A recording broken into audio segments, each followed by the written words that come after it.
Hello, and welcome to this grand tour in the Copenhagen Canals.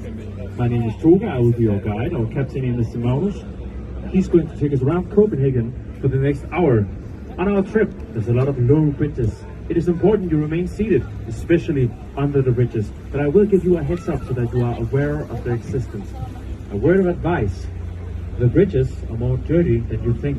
I recommend you do not touch them. Alright.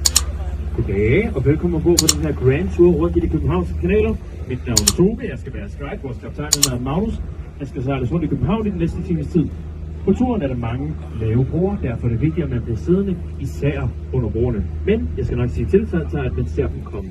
Et lille råd med på vejen. Broerne er mere beskidte, end man lige tænker. Jeg vil fraråde jer fra at røre dem. Og lige et spørgsmål til danskerne. Er der stået nogle danskere ombord, der gerne vil have tur forklaret på dansk? Det får I så. Det får I bare.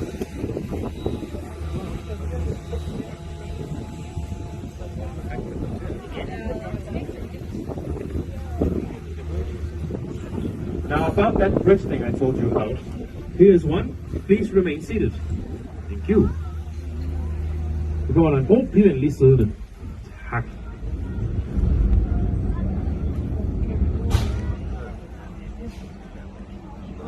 Kaptajnen skal da også lige dukke.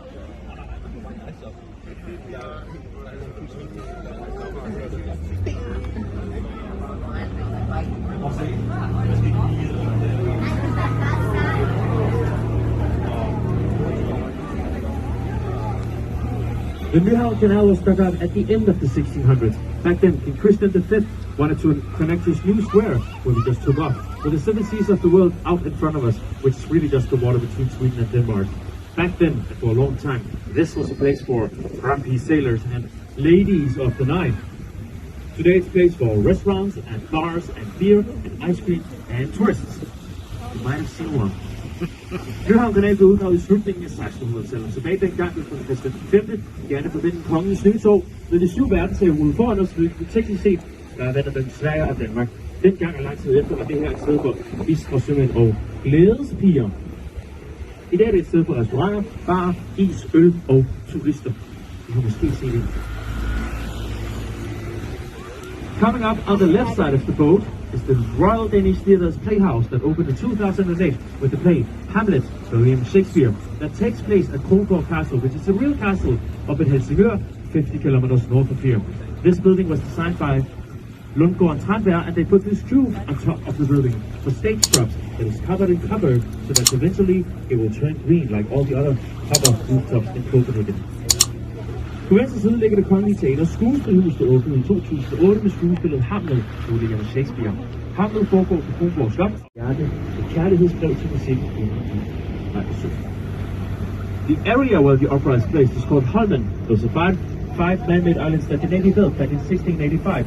They wanted somewhere to put their wooden ships, so they took the ships away from Copenhagen, out here in Holmen, where the ships didn't leave up any fire hazard. This is also where the Navy put their soldiers, cannons, cannonballs, and shipyard, and everything that they needed. Now, Holmen is the home of the film school, the acting school, the architect school, the rifle school, conservatory. Selve området, hvor operaen ligger, hedder Holmen. Det er 5 menneskeskabte øer, som flåden byggede tilbage i 1685. De vil gerne have et sted at komme deres træskibe hen, så de tog træskibene væk fra København og affyre kanonskuddet klokken 8. Så det kan vi heller ikke.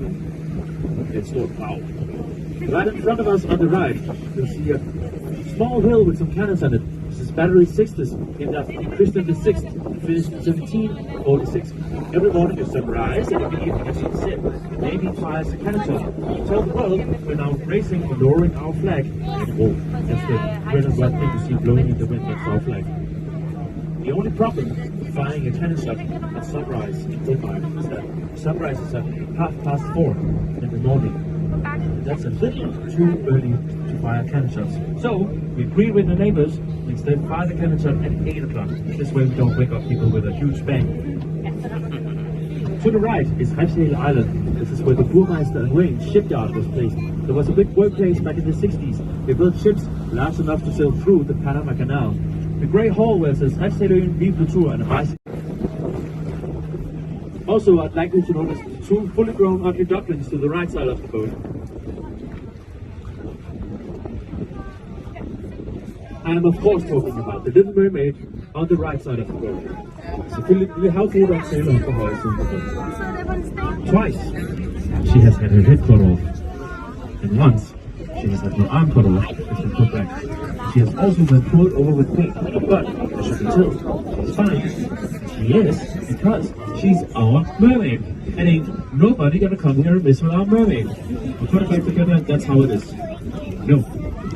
2 gange har hun fået sædet hovedet af. Hun har også fået sædet armen af, hun har også fået helt over med maling. Men, som I kan se, så er hun okay. Og det er hun fordi, at hun er vores havfrue. Og der er sørme. Det kommer du skal komme ud og lægge vores havfrue. Vi sætter hende sammen igen, og så er det bare. Nej tak. It's still here to this day, back from the first Christiansborg Palace from 1740. And this is actually the main entrance to Christiansborg Palace. Nu kommer der en bro, bliv venlig siddende. The bridge is coming up, please remain seated. Thank you. Ej, se den der, han der rækker tunge på bordet.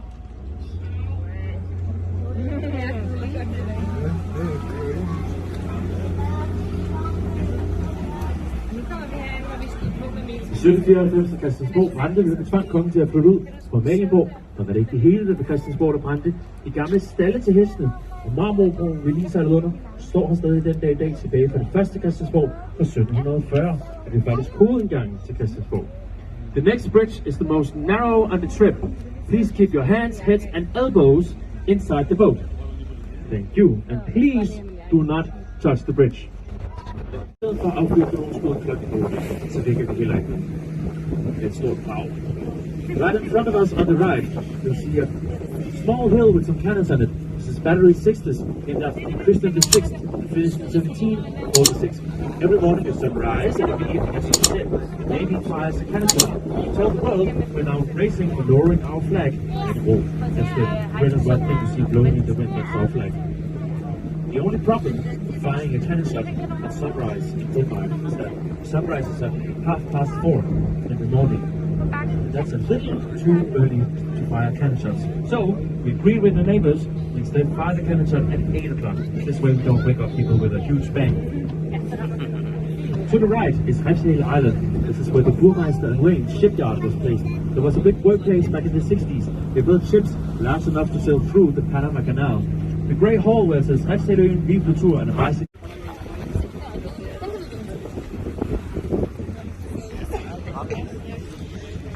On the right is the back of Christiansborg Palace. It used to be the home of the king, but since 1850 we have used it for parliament and ministry, where the politicians have sat inside and made important decisions for a long time. Højeste ligger på bagsiden af Christiansborg.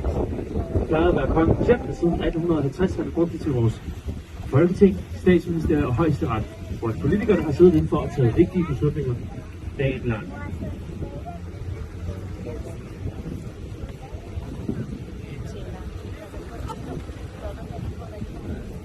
Nu kommer der en bro, bliv venlig siddende. Bridge is coming up, please remain seated. Thank you.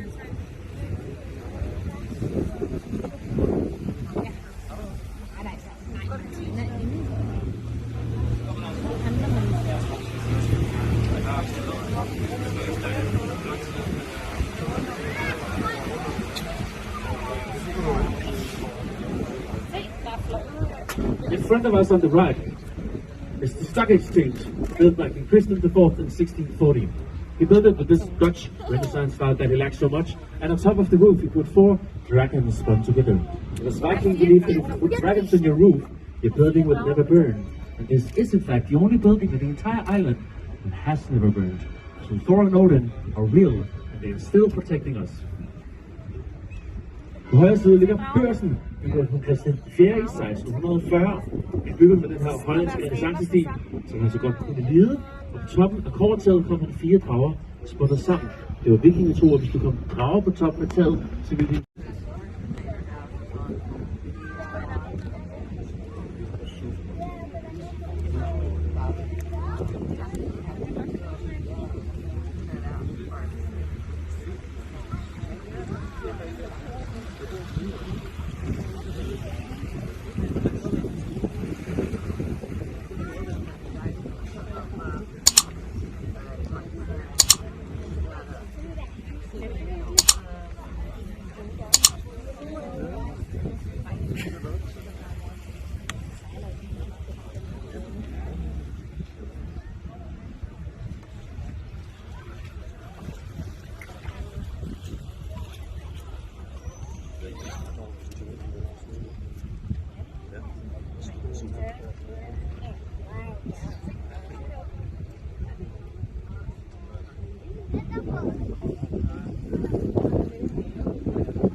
Han ikke må snakke.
Vand, så kom 2 vand og lavede det til øl. Det fjernede de farlige bakterier, og så smagte desuden også bedre. Og så gav han 10 liter øl til hver af hans soldater hver eneste dag, så de kunne gå hjem og forsørge familien, i og med at alkoholprocenten var lavere, og børnene også skulle drikke øl. The brick-colored building on our right is the old brew house, founded by King Christian IV and finished in 1618. Back then, we did not have any sewage, so we could not drink our own water, so the king took the water and made it into beer. This removed the dangerous bacteria and it also tasted better. Win-win. Yes, it does. And then he gave each of the soldiers 10 liters of beer every single day, so that the soldiers could go home and provide for their families, including the children, as the alcohol percentage was much lower back then, and the children could also drink the beer. And then we raised the alcohol percentage, and that is when things started to go south.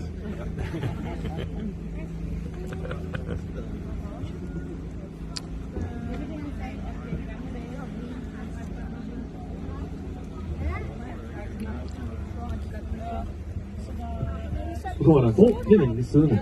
The bricks. Also, I'd like you to notice the 2 fully grown ugly ducklings to the right side of the boat. I am of course talking about the Little Mermaid on the right side of the boat.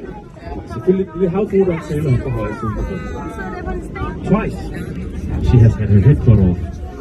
And once, she has had her arm cut off and been put back. She has also been pulled over with paint, but as you can tell, she's fine. Yes, because she's our mermaid. And ain't nobody gonna come here and mess with our mermaid. Og for at forget that, that's how it is. No. 2 gange har hun fået taget hovedet af. Hun har også fået taget armen af. Hun har også fået helt over med maling. Men, som I kan se, så er hun okay. Og det er hun fordi, at hun er vores havfrue. Og der er sørme ikke nogen, der skal komme ud og lægge vores havfrue. Vi sætter hende sammen igen, og så er det bare. Nej, tak.